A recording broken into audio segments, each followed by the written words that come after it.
Hello Gemini, Sun, Moon, Rising, and Venus signs. Kamusta po kayo? Sana po nasa mabuti kayong kalagayan. Kung nasaan man po parte kayo ng mundo sa ngayon, sana po safe kayo. Mag-iingat po kayo lagi. Welcome back po sa Star Tarot. And kung bago kayo dito, welcome na welcome din kayo.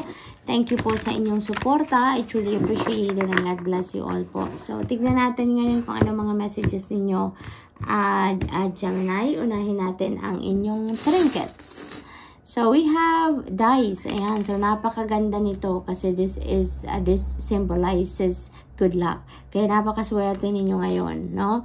Gemini, luck is on your side sa ngayon. Take advantage of that. We have owl. Ayan. So, napakaganda rin ito. Maraming mga pagbabagong magaganap. Transformation na magaganap sa buhay ninyo. At kahit ganun pa man, ano, may dahatid na swerte din ang mga pagbabagong ito sa inyo. So maaring ang mga gagawin ninyong pagbabago sa buhay ninyo, the things that you're going to create is going to open up opportunities for you. Maaring ganon, ano? Talagang may hatid na swerte ang mga plano ninyo itong gagawin, no? May hatid na swerte para sa inyo. What else? We have tortoise. Ayan. So, slowly but surely, hindi kayo nagmamadali dito. So, maaaring matagal nyo na itong mga plano. Matagal na ninyong pinagplanuhan. And maybe you are just waiting for the right timing. So, maaaring ito na yon. Divine timing has come. Kaya, maingat ninyong gagawin. Maingat ninyong isa sa katuparan ang mga plano ninyong ito. No? Gemini? So, what else? We have 3 of air. Ayan. So, there is great sadness dito. Ang napipick up ko dito, tapos na to. Kung ano man ang nangyaring ito, Gemini, na ikinalungkot ninyo or nag-cause ng great sadness sa inyo, tapos na to. Parang nandun na kayo ngayon sa stage na you are healing, no? Papunta na kayo sa healing process. Maaring may mga kailangan lang kayong pag-isipan dito. What are you going to do? What is best, no? Nagawin ninyo ngayon, Gemini, nang sa gayon, magtuloy-tuloy na ang pagbabagong ito sa buhay ninyo. Maaring ang sadness na to matagal na tong nandyan sa puso ninyo. But ngayon, maaring gusto nyo nang baguhin ang sitwasyon ninyo ngayon, no? At maaring sa area na to, no, ang mga changes na gusto ninyong gawin. Maaring i-let go nyo na, i-release nyo na kung ano man itong mga bagahe ninyo sa dibdib. Maaring ganon, no? Deciding na talaga na baguhin na ang kalakaran ng buhay ninyo ngayon, baguhin na ang inyong sitwasyon. Gusto na ninyo ngayon na maging masaya, maging makapag-move on na, makapag-move forward na. Kaya maaaring gagawin na ninyo ngayon ang lahat para mabago ang inyong sitwasyon. You're going to start this transformation maybe on a personal level, no? There's going to be a personal transformation. Maaaring doon kayo magsisimula, no? Gemini, so good luck to that. We have the dreamer. Ayan. So, handa na nga kayong magbagong buhay. Handa na kayong mag-move on. Handa na kayong iwanan ng mga bagahe ninyo na hatid ng kung ano man ang sadness na nangyari. Or kung ano man ang sitwasyon na to na nag-cause ng sadness sa inyo, Gemini. So, you are moving on ngayon. So, that is really beautiful. Papunta na kayo sa bagong umaga. No, you are facing a new beginning na dito, Gemini. So, that's really beautiful. You are, ngayon, handa na kayo ngayon na mag-embrace ng bagong buhay. No? Ang iba naman sa inyo dito, there going to be newness, talaga fresh start na gagawin, no? Maaring ang iba din sa inyo dito maglalakas ng loob na mag-leap of faith, na mag-take ng leap of faith sa ngayon. No? Maaring you're going to try to embrace new things, new situations sa ngayon, Gemini. So maaring adventure na ngayon ang gagawin ng iba sa inyo. Parang siguro sasabihin ninyo, nandito na lang ako lagi sa comfort zone ko, nandito na lang ako lagi sa ginagawa ko, sa sitwasyon kong ganito. I want change. I want something new. I want something challenging, no? So, maaring ganun ang ganap dito. So, maraming pagbabagong mangyayari dito. You are embracing a new chapter in your life dito. So, good luck to you, Gemini, because I'm feeling the excitement dito, no? I'm feeling the excitement. And then, dito, you know, sa mga gagawin ninyong bago, ano kayo ngayon naniniwala kayo na spirit has your back. Naniniwala kayo, malakas ang inyong loob. You're very confident and assertive ngayon because you know that laging nandyan ang inyong spirit team. Tinutulungan kayo, gagabayan kayo, at hindi kayo papabayaan, no? So, we have Page of Air. Ayan, you are receiving information dito na maaring makatulong sa iyo dito sa mga pagbabagong gagawin ninyo sa buhay, Gemini. Maaring ito yung mga impormasyon na dadating sa inyo that is going to give you clarity, no? At malalaman na ninyo ngayon, makakapag-decision na kayo kung which path you are taking or which endeavor ang uunahin ninyo. Maaring may mga ganon sitwasyon dito for some of you. But definitely, kung ano man ang impormasyon, balita, news na maaring dumating sa inyo, maaring yan din ang inyong hinihintay na impormasyon ng magkaroon kayo ng malinaw na direction dito kung ano ang tatahakin ninyo, no? So, good luck, Gemini, and that's all I have for you for today. I hope nakatulong ang mga mensaheng ito in some way. Thank you for watching. Love and light. Namaste. Hello Libra, Sun, Moon, Rising, and Venus signs. Kamusta po kayo? Sana po ay nasa mabuti kayong kalagayan. Sana parte po kayo ng mundo naroroon ngayon. Sana po ay okay kayo. Sana po ay safe kayo. Welcome back po sa Star Tarot. And kung bago kayo rito, welcome na welcome din po kayo. And thank you po sa inyong support. I truly appreciate it and God bless you all. Tignan natin ngayon ang mga messages ninyo for October 19. Unang mensahe po ninyo ay Crown. Wow, napakaganda, no? So, maaaring ang iba sa inyo dito is a person of authority, no? Maaaring nasa mataas na posisyon sa kumpanya pinagtatrabahuan ninyo. Maaaring ano din kayo, siguro, nasa mataas na posisyon sa gobyerno, maaring ganon, ano? Maaring you're a person of authority, maaring may ano kayo, may power, kumbaga, no? So, maaring ganon din ang ganap. Maaring you're a boss sa sa kumpanya pinagtatrabahuan niyo. So, what else? We have Bagwa. Wow, napakaganda. Because this is about wealth. No, this is about wealth. This is about abundance, prosperity. So, this is a time for plenty sa inyo Libra. No, maaring may mga opportunities dito para ma-experience niyo or magkaroon kayo ng financial abundance and prosperity at this time. So, good luck. We have Hamsa hand. Ayan. So, that is about power and strength. Ayan. So, talaga naman, yung power ay nasa, ninyo ngayon, nasa horizon, no? Kaya maaring yan ang power ninyo will be on display around this time. Maaring ganon. Yung authority, yung ganon. And this is also about dispelling negative energies, Libra. So, maaring yun din ang focus ng iba sa inyo dito, no? Balutin ang sarili ninyo ngayon. Gawin ang lahat para mabalot ang sarili ninyo ng positivity lang. Positive mindset, positive everything. So, maaring ganon ang sitwasyon. It's really beautiful. Kaya naman, no, parating ang prosperity and abundance sa inyo kasi inaalis nyo na or tatanggalin nyo na lahat ng mga negativity sa buhay ninyo, sa sarili ninyo, sa energy field ninyo, no? So, tatanggalin nyo na yung mga blockages, no, ninyo. Kaya, ngayon, free-flowing na ang swerte, free-flowing ang blessing, free-flowing ang prosperity and abundance. Yung 5 of Air, ayan. So, maaaring meron ditong unwise decision na ginawa ang iba sa inyo dito Libra. Maaari din na yung mga hindi masyadong magandang decision ninyo na nagawa in the past or recently, what are you taking from there is yung lesson learned, no? Yung lesson learned na napulot ninyo, yung wisdom na napulot ninyo out of that mistake or yung unwise decision na ginawa ninyo, no? So, maaari din ang iba sa inyo dito may internal conflict, no? Maaring may kalituhan, maaring may decision kayong gustong gawin or may nahaharap kayo sa isang importanteng decision making, pero maaring nalilito kayo, no? Nalilito kayo because maybe kung anong gusto ng isip ninyo, hindi nag-agree ang puso ninyo. Or ang gusto ng puso ninyo, hindi rin nag-agree ang isip ninyo. So, maaring ganun din ang sitwasyon dyan. Kaya, may internal conflict. Kumbaga, may nagka-clash, no? Ang isip at ang puso ninyo.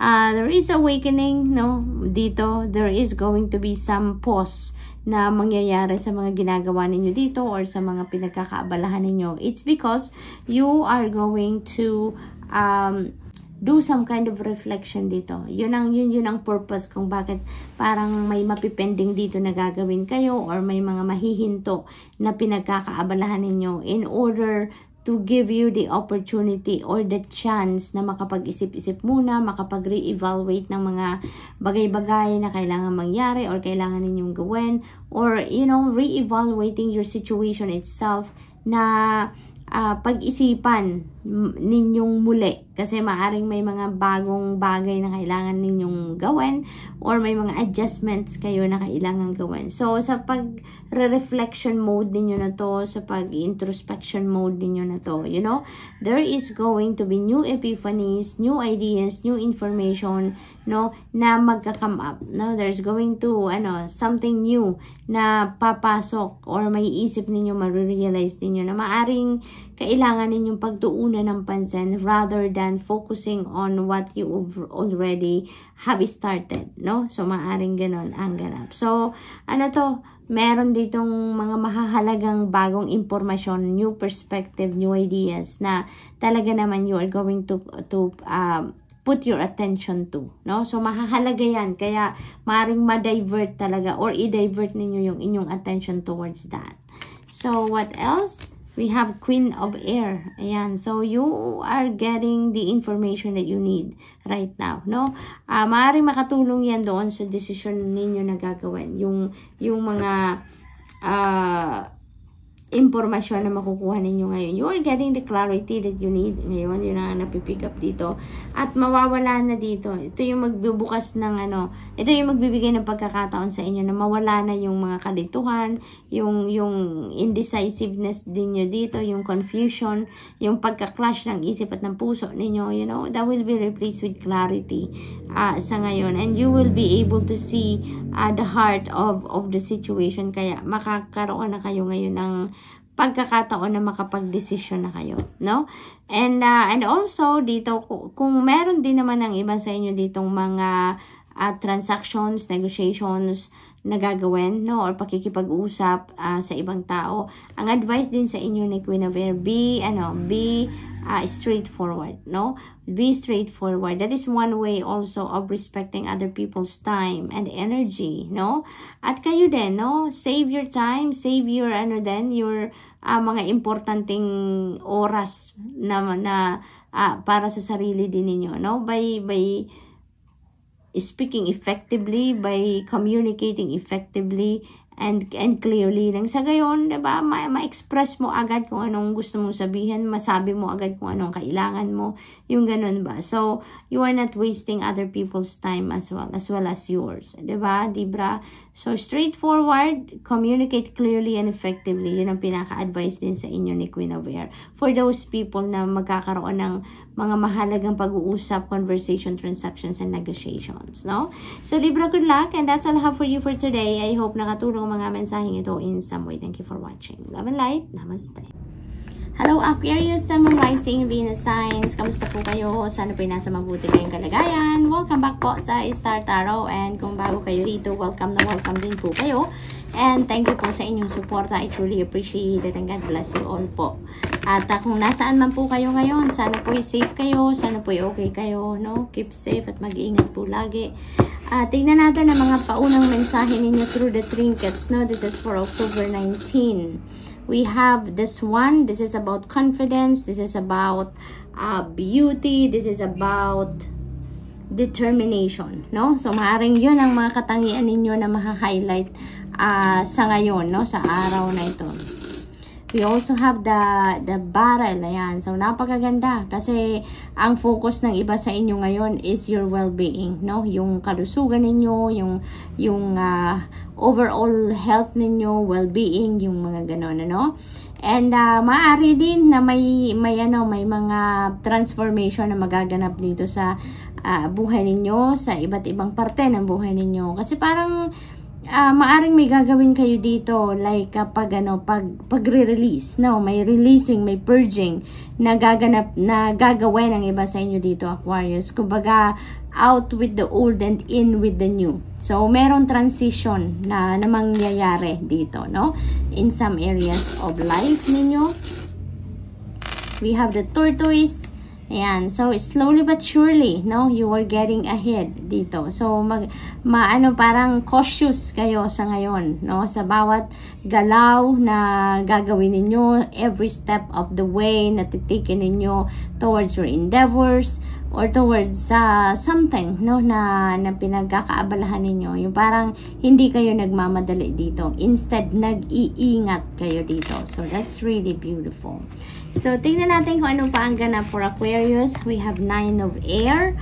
Ayan. So, ano kayo? Meron kayong pinag-aalala dito, no? For others of you, maaring nai-stress, nag-overthink, nag-overanalyze, maaring may mga ina-anticipate na maaring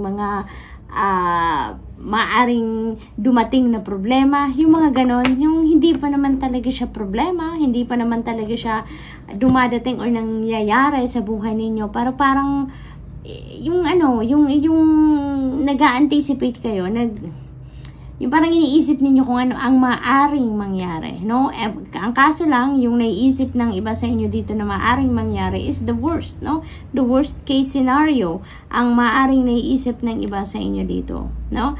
But, you know, Aquarius, remember po, na very powerful ang thoughts natin, very powerful ang feelings and emotions natin. Kaya, make sure na yung iisipin lang natin is kung ano ang mabuti, kung anong maganda, kung anong positibo. Dahil kung ano yung iniisip natin, kung ano nararamdaman natin, yun ang nagmamanifest sa 3D reality natin. Kaya sa isip pa lang, sa nararamdaman pa lang natin, gawin na natin positibo lang. Nang sa gayon, positibo ang mangyari sa buhay natin. Huwag nating i-entertain as much as possible ang mga negative thoughts, negative feelings and emotions kung ayaw natin na negatibong mangyari sa buhay natin, no? So, tulad ng nangyayari siguro sa iba sa inyo dito, Aquarius, you're overthinking, you're anticipating something, a problema na maaring mangyari, yung gano'n, no? Kaya nai-stress kayo, hindi na makatulog man, gigising ng madaling araw, dahil ginigising kayo ng stress, ginigising kayo ng problema, 'di ba? Or maaaring hindi na rin kayo makakain ng maayos. Alam mo 'yon, yung hindi na kayo nakakapag-focus, kumbaga, because of these negative thoughts, no? Aquarius, maaaring gano'n ang sitwasyon ng iba. So, what else? We have 8 of water. Ayan. So, gusto ko to. I really like this. Kasi yung 8 of water is walking away from something that doesn't serve your highest good, no? Meron kayo ditong kagustuhan. Meron kayong desire dito to move on. So, maaari din, no? Maaari din na hati yung damdamin at ang isipan ninyo, no? Parang gusto ninyong makawala sa stress, gusto ninyong makawala sa sitwasyon na to, na sa pag-worry na yan, but maybe baka pakiramdam din ng iba sa inyo dito, how I'm going to do that, 'di ba? So, wag kayong mag-alala, Aquarius. Ang alalahanin niyo lang na there are so many people around you that can help you, no? Maaaring kailangan niyo lang na mag-speak up, kailangan nyo lang na mag-reach out sa mga taong pinagkakatiwalaan ninyo, no? And ask for help, di ba? If you need professional help, professional opinion, para magkaroon kayo ng idea kung ano ang nararapat ninyong gawin about doon sa kung ano man ang pinoproblema ninyo or inaalala ninyo, then do so, no? Kung ano ang sa tingin ninyo, kung ano sa pakiramdam ninyo ang makakabuti sa inyong sitwasyon, go for it, no? Aquarius, nang sa gayon, yung desire ninyo to move on will make a reality, no? May sasakatuparan ninyo yan, no? So, what else for Aquarius? We have awakening. Yan. So, napakaganda.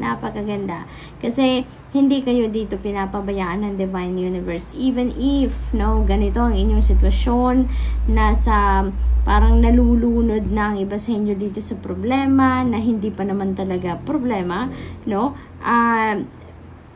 You will get new perspective dito. Maaaring yung option na makipag-usap kayo sa ibang tao, may kwentuhan kayo ng problema ninyo or kung ano man ang inyong inaalala, you know, that might open up a new door para sa iyo na magkaroon ka ng bagong perspective, bagong idea, no? Maaring dyan din manggaling ang maaring posibleng maging solusyon sa kung ano man ang inyong pinoproblema. Maaring din ganon ang ganap, no?